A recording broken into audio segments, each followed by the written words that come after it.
السلام عليكم. أنا هو ابن رحمة اللي كانت في الجزائر. عاش الشعب الجزائري، الطيبوبة ديالو والحنان ديالو والنفس ديالو اللي فيه،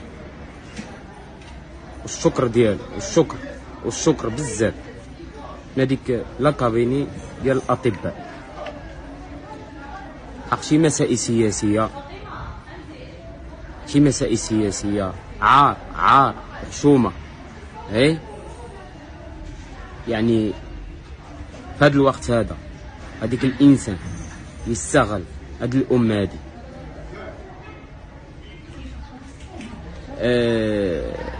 انا ما نقدرش نوضح بزاف د الحاجات. بالحق تم استغلال الام ديالي من طرف السياسيون العسكري الجزائري باش يكون الامر واضح. عمي تبون هذا كاين واحد الدري وجد الله بوبري منزلينها تما، شعبي الله يعمرها سلعه، عاودوا لي عليه الناس، حاني السيد صاف. هذا ما في الامر. ولا زاد طلعت شي حاجه اخرى ولا زاد شي حاجه اخرى كثار غنزيد عندي ما نقول. والامور واضحه موثقه.